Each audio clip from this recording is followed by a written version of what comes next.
The phone on a 911 console does not ring. It detonates.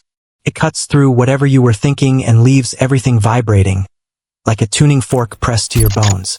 Nights on the floor are mostly paperwork and coffee gone cold, and then suddenly it is someone's worst minute, dropped into your hands, slick with panic.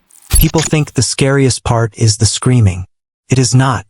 It is the seconds after the screaming stops, when all you can hear is your own breath and the thump of your heart in your headset. I worked dispatch for 8 years. Nights, weekends, snowstorms, holidays. Birthdays that turned into obituaries. Laughter that curdled into fear. There are hundreds of calls I handled that I can recall in pieces, like photographs left in the rain. But there are 5 I can still hear in the dark. They arrive uninvited when the house is quiet and the fridge hum becomes an ocean. They play back in the theater behind my eyes with perfect sound. In each one there is something I could not say at the time. A truth that would have made the line go dead. The first was a whisper in the vents. The line connected to a breathing so shallow I thought the call had dropped. Then a voice, high and frayed. "He is in the house." I kept my own voice flat and warm. "Name, address, is there anyone with you?" She said she was 9. She said she was alone. She spelled the street with the patience of a child tracing letters on a poster. Collins. I could see the map in my head before it loaded on the screen, the way you learn a city by its emergencies. A grid of ordinary nights with a handful of burning squares. "I want you to listen to me," I said, and I gave her something to do, because panic loves empty hands. I told her to take the phone, slip into a closet, and pull clothes down on top of her. I told her to cover the blue light on the screen with her palm. I told her to breathe with me, slow and quiet, like blowing out a birthday candle you want to save for later. I watched the CAD populate, units rolling, patrol 2 minutes out if lights hit green. The call timer marched forward, a red digit scything seconds. Then the sound that still finds me. Not a footstep, not a door. A shift in the house like a room inhaling. The girl whispered that the vents were humming, that sometimes when the heat came on the voice came with it. I asked her to tell me what she heard. "It says my name," she breathed, and when she said it the audio clipped. A soft pop like the microphone flinched. I told her help was almost there. I told her to stay with me. There was a soft scrape, fabric against plastic, and a click that could have been a doorknob. Patrol called that they were on the street. I asked them to kill sirens half a block out, because noise spooks cowards. The girl started to cry without sound, the way kids do when they are beyond tears. I could hear the vents again, a low animal note. There is always a moment where you want to speak as yourself and not as the job. I wanted to tell her that monsters like to pretend they are wind, that naming them makes them human and small. Instead, I asked her what room the closet was in. She said, "My mom's." The door below opened. I knew it from the way the house echoed into the phone. A colder air under her whisper.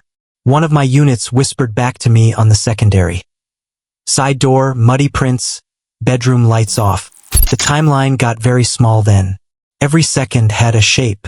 The girl pulled a sleeve down over the phone. My own screen flickered with the room layout I built in my head.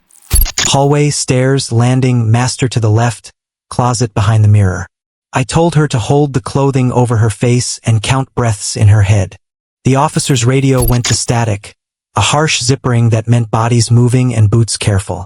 Then, far away on the line, a man said a word that was not a name. He said it like a password to the dark. The girl flinched and the phone rustled. Time did the thing where it tears. I do not remember my own voice, only the shape of it. I heard the vent hum rise, felt the room in my own lungs. Then a new sound, 3 knocks, firm and even. "Police," a voice said, and the house exhaled. I never learned the word the man said.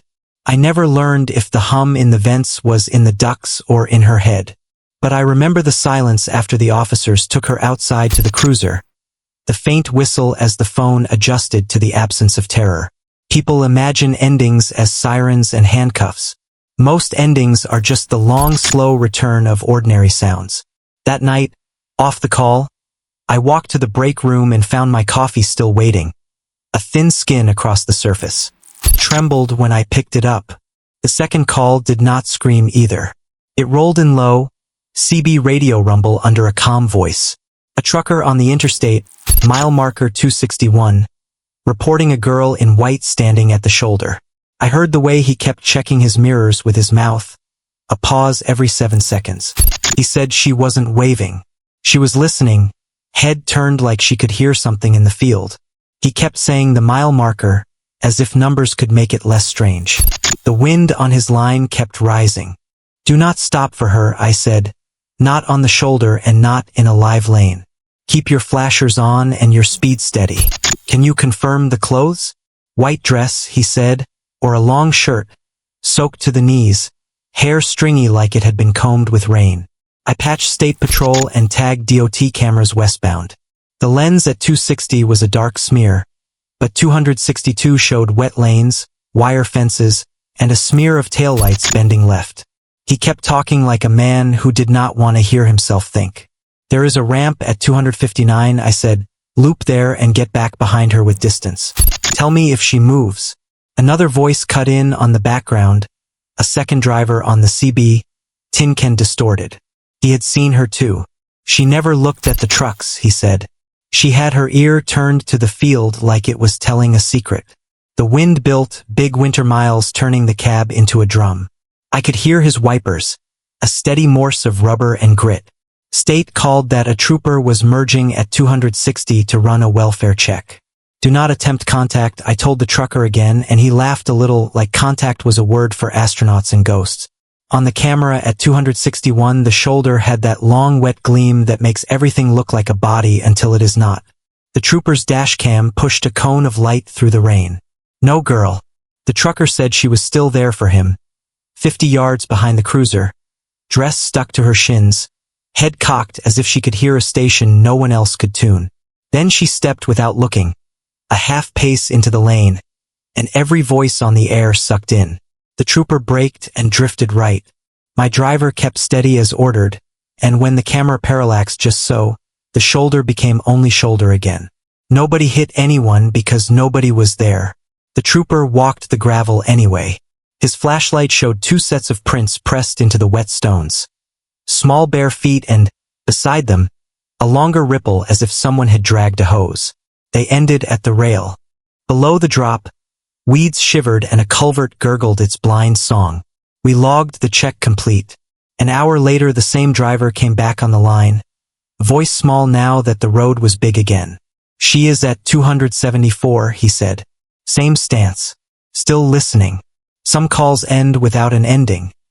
The sound just keeps going after you hang up. The third call is weather, but not the kind you see on radar. Spring had come early, and then all at once it remembered it was cruel. Sirens layered the county. The phones lit like a brush fire. One line landed in my ear with the clatter of a door and the hollow of a basement. A man counted heads as if they were beads. 2 kids, 1 dog, wife, radio. He said the house was old enough to remember coal. I asked for his address and it came with a tremor, the vowels rattled by a siren passing above. Get under the beam, I said. Cover your heads with what you have. Do not open the door unless you feel heat. He let me hear the room. There is a music to storms that you only understand from concrete. The dog sneezed. Somewhere a ceramic thing slid and broke. The radio begged them to go to an interior room they no longer had. He asked me if he should sing. Yes, I said, sing whatever you remember. He started a lullaby that began as a joke and turned sincere by the second line. I counted his breathing between the notes. When the wind arrived it sounded like a throat clearing for a speech the sky was about to give. The line picked up grit and the timbre went thin. Everybody got very quiet except the world. He said they could feel the house change its mind. The dog made a sound I have only heard twice. A rope pulled tight around breath. Then something took the roof like a lid to see what was inside. The scream was not human, and it did not come from a person. It was pressure looking for a smaller room. The call went to a tone and back.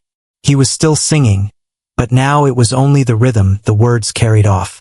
I kept him there with me, breathing together, counting to 4 and then to 8, while units tried to steer through a street grid made of branches and wire. After, he told me the beam was still above them and the house was not. Sometimes survival sounds like an argument with physics. We never met, but I still know his lullaby by heart. The fourth call asked for a different voice than the one we use with children in storms. It came at 3:11 a.m. A man who did not give his name and did not sound drunk or high. He asked how long it would take for someone to get to a parking lot if he told me which one. I asked if he needed an ambulance. He said no, and then he said, "I cannot make my head stop and I think I might do something again." We have scripts for this, but scripts are only scaffolds when a person begins to tell you the shape of their harm. I took his location and sent cars low profile, no lights, and kept him on the line with questions that were really ropes. Had he hurt anyone tonight? No. Before tonight. He breathed through his nose, like a swimmer who has to focus. He said, "I stand next to people and they do not know it is dangerous to be that close to me." Units closed in quiet. He described the lot like a map he wanted to fold smaller. 3 lamps buzzed. A loading dock hummed. A cart wrangler circled. Hands on the wheel, I said. Doors unlocked. Engine off. Name what you see until the letters feel silly. What do you have with you? He swallowed and said rope. The cruisers ghosted in, angles across the asphalt. He said the pictures in his head were impatient. They wanted him to test doors, to measure a throat with his hand. You are not your pictures, I said. For 60 seconds, notice colors. Smells, the flicker in the 4th bulb. He said the cart handle was red. Will you stay when they arrive, he asked. Yes, I said, I am here. One officer took his elbow. Another cleared the passenger seat. He sobbed in 2 short barks. Do not be brave, I told him, be honest. Am I a monster, he asked. Not tonight, I said. Tonight you asked for help. Later a detective said there was rope in the trunk, coiled like a plan. I woke with both hands sore from making fists. The 5th call never spoke. An open line sounded like a pocket. Cloth, keys, breath and pavement. Chain link rattled. A metal door clanged forward. I announced 911 for the record and listened to the air. Silence has tells, echo, rhythm, a train you do not see but feel. Phase 2 narrowed the towers to the old depot. City cameras bloomed into rectangles of night, loading dock, stairwell, a doorway mostly shadow. Somewhere inside, a shoe squeaked and the phone grazed a wall. Units took the perimeter. If you can hear me, keep moving and do not talk, I said. Just breathe. 2 officers slid into the stairwell. The line filled with the train, then an impact I felt in my teeth. A door flew. The screen caught blue and yellow blur. The call died, then came back with one wet inhale. He was there, choking and not alone. They pulled him out into rain and lights.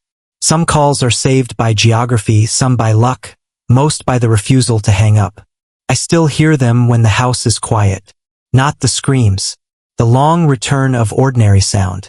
The fridge hum, the heater tick, the neighbor's dog sigh, and somewhere in it a child's whisper. A trucker's radio, a lullaby under concrete, a man choosing help, and a breath at the bottom of a stair. People imagine that fear lives in screams, but it really lives in the space right after, when you are deciding what to do next. That space is a room with a single chair and a phone that does not ring so much as split the air. You sit, you breathe, you lend your nervous system to a stranger until the world stops shaking. You do it again, and 5 of them come home with you and refuse to be quiet. I answer anyway, always.